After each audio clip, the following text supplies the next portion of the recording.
Le Japon, en japonais, Nihon, pays du soleil levant, est un pays d'Asie orientale situé au sud-est de la Chine.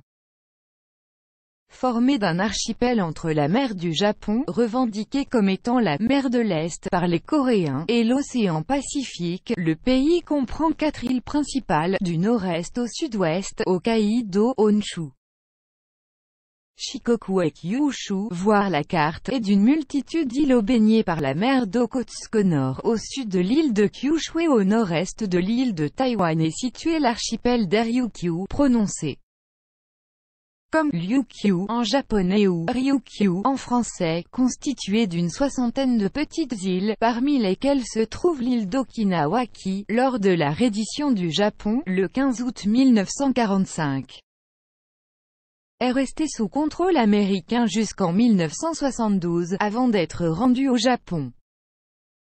La superficie totale du Japon est de 377 765 km², soit l'équivalent de 3 fois celle du Portugal. Les îles japonaises s'étendent sur une longueur d'environ 2500 km, soit entre l'île russe de Sakhalin au nord et Taïwan au sud. 1.1 Les départements.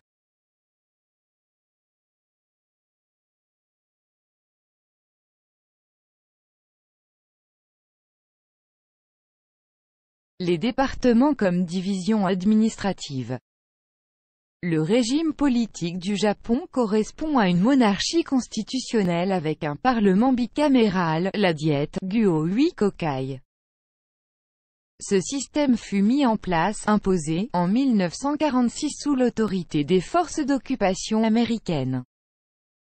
Le pouvoir législatif est composé de la Chambre des représentants, 475 sièges, élus au suffrage universel tous les 4 ans, ainsi que de la Chambre des conseillers, 242 sièges, dont les membres sont élus pour 6 ans. Sur le plan de l'organisation des pouvoirs, il s'agit d'un État unitaire tandis que l'empereur est exclu des décisions gouvernementales. Depuis 1946, l'empereur nippon a dû renoncer au pouvoir divin, il conserve son titre symbolique, mais c'est néanmoins lui qui demeure le chef de l'État japonais de facto, il nomme le Premier ministre, le chef de l'exécutif qui est préalablement désigné par la Diète. Région 7 départements. Au point de vue administratif, le Japon compte 8 régions, Hokkaido, Tohoku, Kanto, Chubu, Kinki, Chugoku, Shikoku et Kyushu, appelées Ken, Fu, Do-Utu, selon les divisions administratives.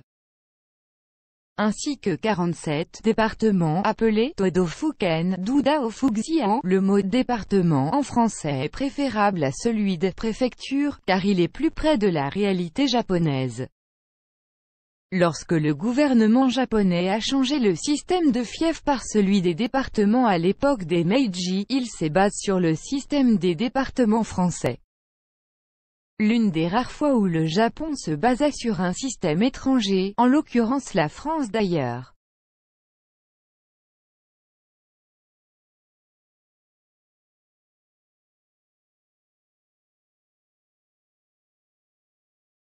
Département ou préfecture.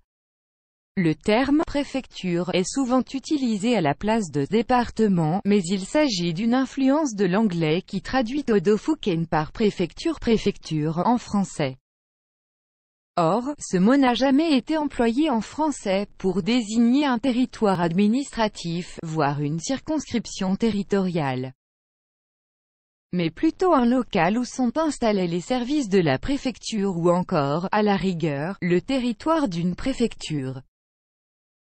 Si la langue anglaise traduit toujours cette réalité administrative du Japon par préfecture, c'est sans doute pour éviter le double sens du mot « department » qui existe aux États-Unis pour désigner une subdivision d'une administration ou un ministère, par exemple le Department of Commerce.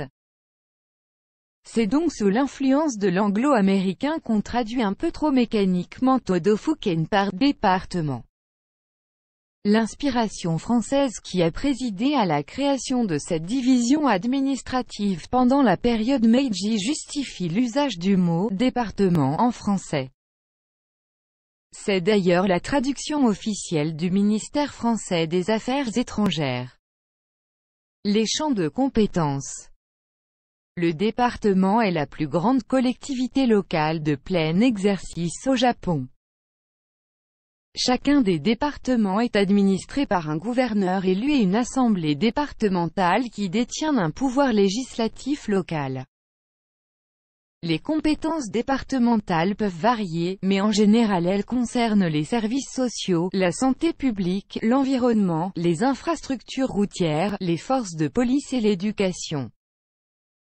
Dans ce domaine particulier qu'est l'éducation, cette compétence est assumée localement par un conseil scolaire, Kyoikuyogikai, départemental, dont les membres sont désignés par le gouverneur avec confirmation de l'assemblée départementale. Un département a donc la possibilité de réglementer le domaine de la langue par le biais de l'éducation. Quant aux municipalités, elles possèdent un conseil composé de représentants élus au suffrage universel. Elles bénéficient de pouvoirs relativement importants en contrôlant le domaine de l'éducation publique et en levant leurs propres impôts. L'organisation territoriale du Japon est définie par la loi d'autonomie locale de 1947, ainsi que les articles 93 et 94 de la Constitution. Ce qui permet à des villes et à des départements d'obtenir des compétences anciennement allouées au gouvernement central. La ville de Tokyo, située sur l'île de Honshu, est la capitale du pays. Un point de la translittération du japonais a eu moyen de l'alphabet latin. Le nom des toponymes japonais est parfois écrit avec des signes graphiques tels que l'accent circonflexe O, U accent circonflexe, le macron O, U, ou une apostrophe pour noter la séparation de phonèmes facilement confondus. On peut les utiliser dans leur transcription en français, mais pour la plupart des internautes on écrit Hokkaido ou Hokkaido, Tokyo ou Tokyo. Cela ne signifiera rien s'il ignore la différence phonétique, par exemple, entre O et OO. Dans l'écriture romanisée du japonais, le macron sert à opposer les voyelles longues O aux voyelles brèves O. Dans d'autres transcriptions, on écrit les voyelles en double, Tokyo au lieu de Tokyo. Dans certains cas, les E et les I l'on s'écrivent respectivement AI, qu'on ne doit pas prononcer comme une diphtongue, et I. Les systèmes de transcription les plus connus sont le Hepburn, le Nipponshiki et le Kunrei, bref, pour des motifs pratico-pratiques ou de simplification. Il paraît tout aussi valable d'éliminer ces distinctions en français puisqu'elles ne servent pas dans cette langue. 1.3 Les dénominations du pays. La plupart des Occidentaux désignent le Japon par les appellations suivantes, selon la langue: Japon, français, Japan, anglais, Japon, espagnol, Japonia, russe, Japonia, turc, Japani, finnois, Japan, hindi, Japan, malais, etc. De nombreuses autres langues emploient ces mêmes termes ou des variantes de ceux-ci, mais ils renvoient tous à la même racine du mot. En réalité, cette forme était à l'origine une prononciation chinoise transmise par la suite aux Occidentaux. Le mot riben s'étant prononcé à peu près comme Jippon, les Japonais, comme les Chinois, utilisent les caractères riben pour désigner leur pays, c'est-à-dire en alphabet latin Nihon ou Nippon. Le nom riben signifie littéralement « origine du soleil » ou « là où naît le soleil », ce que l'on traduit souvent par « empire du soleil levant ». En effet, ri désigne le soleil ou le jour et ben désigne l'origine ou la racine. Avec son disque rouge, le drapeau japonais évoque formellement le soleil. Les mots nippon et nihon s'écrivent tous les deux de la même façon en japonais à l'aide des caractères riben. En général, le terme de nippon est plutôt utilisé de façon formelle pour les documents officiels, par exemple, sur les billets de la monnaie nationale, yen, les timbres-poste et pour les événements sportifs internationaux, comme les Jeux Olympiques. Par contre, le mot nihon est le terme le plus employé dans la vie quotidienne. En français, les adjectifs nippon et japonais signifient tous deux « relatifs au Japon ». Ils sont normalement synonymes, quoique le terme japonais soit d'un emploi plus fréquent par les francophones. De façon générale, la langue parlée au Japon est le japonais, mais il est possible et plus rare de parler de la langue nippone. 2. Population et ethnicité. Depuis fort longtemps, le Japon s'est affirmé comme le « pays des dieux », c'est-à-dire un pays unique peuplé par une population pure et homogène. C'est là une interprétation courante d'une nation souhaitant se singulariser par rapport aux autres.